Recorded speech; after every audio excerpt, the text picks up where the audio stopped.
계속해서 대구 경북 소식 전해드리겠습니다. 이번 대동초등학교 사태는 대구시 교육청이 학교 통폐합을 기정사실화하고 밀어붙이면서 숱한 문제점을 드러냈지만 결국 통폐합 조례안이 어제 대구시의회 상임위원회를 통과했습니다. 이 과정에서 의회가 제 역할을 못했다는 비판이 제기되고 있습니다. 보도에 조재한 기자입니다. 대동초 통폐합 조례안은 개학을 2주 앞두고 상임위 심사에 올랐습니다. 신입생 배정 등 통폐합을 기정사실화하고 모든 교육 행정을 진행하는 바람에 조례안 부결은 교육 혼란으로 이어질 수밖에 없는 상황이었습니다. 이번 초는 9월 학교 개교 목전에도 통폐합이 조례안이 올라왔었고 지금 대동초 같은 경우는 3월 개교까지 2주도 남지 않았습니다. 학부모 설명회 이전부터 대동초 통폐합을 전제로 교육박물관 건립 계획까지 세웠고 교육부에 97억 원의 교부금 신청까지 한 것으로 드러났지만 조례안을 막지는 못했습니다. 교육청 일정, 교육청 이 수장의 생각에 따라서 이 모든 게 이루어지는 게 이 분란이 계속 시끄러운 거예요. 그럼 그렇게 이 통폐합에 대해서 이렇게 몇 년간 한번 용역도 한번 안 주고 했다. 계속 주장하시는 특정 학생들의 교육을 재고 이 누가 동의하겠습니까? 이 같은 교육 행정에 시의회가 경고도 했지만 그뿐이었습니다. 앞으로 학교 통폐합건에 대해서는 3월 개교에는 12월 회기 전에 올라오지 않으면 앞으로 의안 상정 자체를 받지 않겠습니다. 통폐합을 반대한 교사나 학부모 등은 교육 행정에 끌려다닌 의회에 강한 불신감을 나타냈습니다. 교육위원, 시의원들이 이렇게 문제점을 쏟아냈는데도 불구하고 어쩔 수 없이 가결한다는 것은 대구시의회가 대구시 교육청의 거수기라는 사실을 스스로 증명하는 것밖에 되지 않습니다. 교육당국의 밀어붙이기 행정에 민의를 대변해야 할 대구시 의회조차 민심을 지켜주지는 못했습니다. MBC 뉴스 조재한입니다. 바른정당의 대선주자 유승민 의원이 오늘 대구를 찾아 지지를 호소했습니다. 유승민 의원은 오늘 대구도시철도공사 강당에서 열린 대구지하철 화재 참사 14주기 추모식에 참석해 지하철 참사 유가족을 면담했습니다. 또 오후에는 대구시 노인회관을 찾아 건강보험 어르신 진료비 상향 조정 등 어르신 복지 공약을 밝히며 지지를 호소했습니다. 최근 경기 침체 속에 소비 심리가 위축되면서 좀처럼 소비자들이 지갑을 열지 않고 있는데요. 하지만 대구의 백화점들이 동시에 마련한 해외 브랜드 할인 행사에서는 손님들이 몰리면서 소비 양극화 현상이 뚜렷해지고 있습니다. 권현수 기자가 취재했습니다. 대구 시내 한 백화점. 수십만 원을 호가하는 옷, 100만 원, 200만 원대 가방들이 즐비한 해외 브랜드 행사장에 손님들이 가득합니다. 가격을 최대 60%까지 깎아주고 매장이 없는 브랜드까지 병행 수입 업체를 통해 들여와 판매하고 있습니다. 품목이 몇 개 정해져 있고 아니면 지나가는 모델 이런 거 있는데 오늘은 보니까 인기 있는 모델도 많이 나왔고 종류도 이미 백화점에 없는 매장 것도 나왔고 볼만한 것 같아요. 빅3라 불리는 롯데와 현대, 신세계백화점이 동시에 대구에서 해외 브랜드 할인 행사에 돌입했습니다. 신세계백화점은 서울에서보다 할인 품목을 더 많이 준비했고 현대백화점은 할인율을 최대 80%로 올리는 등 전쟁 아닌 전쟁이 벌어지고 있습니다. 최근 민간 소비가 심각하게 위축돼 좋은 반응을 기대하진 않았지만 의외로 소비자들 반응이 뜨거워 백화점마다 표정 관리를 하고 있습니다.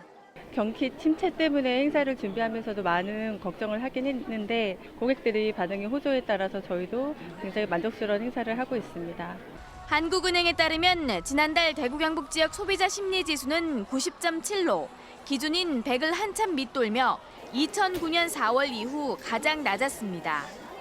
그만큼 지갑 열기를 꺼리고 있다는 말인데 이른바 명품이라 불리는 해외 브랜드들은 불티나게 팔리면서 소비의 양극화 현상이 뚜렷이 나타나고 있습니다. MBC 뉴스 권윤수입니다. 24절기 중 두 번째자 눈이 녹아 비가 된다는 절기 우수를 맞아 어김없이 봄이 왔습니다. 겨우내 움츠렸던 시민들은 들에서 또 바다에서 봄마중을 했습니다. 김경 기자가 취재했습니다. 작고 여린 야생화가 혹독한 겨울을 몰아냅니다. 은은한 색채와 정교한 생김새의 청노루귀에 반하지 않을 수가 없습니다.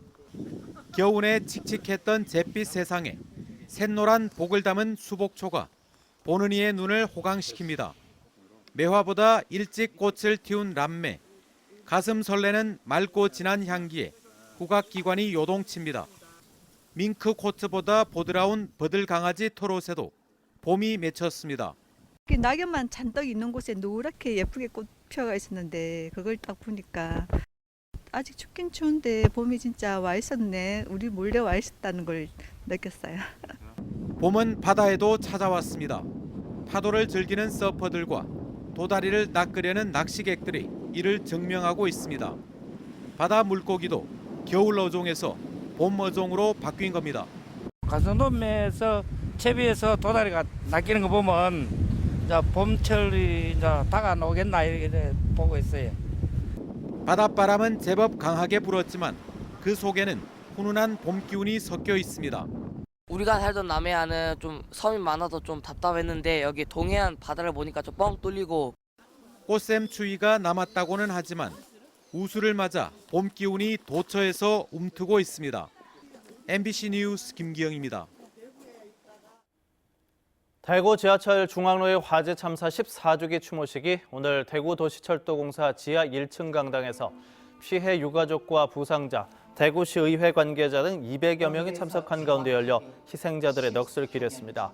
2.18 안전문화재단은 오늘 오후에는 일본 지하철도 JR 노동조합 관계자들과 함께 지하철 안전 문제를 주제로 토론회도 열었습니다. 사회적 불행과 빈곤 해결을 위한 행복한 부자 학회는 오늘 대구 동신교회에서 변화의 시대 어떻게 행복할 것인가를 주제로 학술대회를 열고 고령사회 국민연금 활용 방안과 나눔의 정신 등을 발표하고 종합토론회를 했습니다. 학술대회에 이어 제4회 행복한 부자상 시상식을 갖고 박원휘 종합내과 원장에게 행복한 부자상을 시상했습니다. 대구시는 성장 발전 잠재력이 있는 우수 사회적 경제 기업을 집중 육성하기로 하고 대구에 있는 사회적 기업 협동조합, 마을기업 등을 대상으로 오는 23일까지 지원 기업 신청을 받습니다. 지원 대상으로 선정된 기업은 한 달에 2번에서 4번까지 방문 컨설팅을 통해 비즈니스 모델과 마케팅 계획 수립 등 경영 전 과정에서 지속적인 맞춤형 지원을 받을 수 있습니다.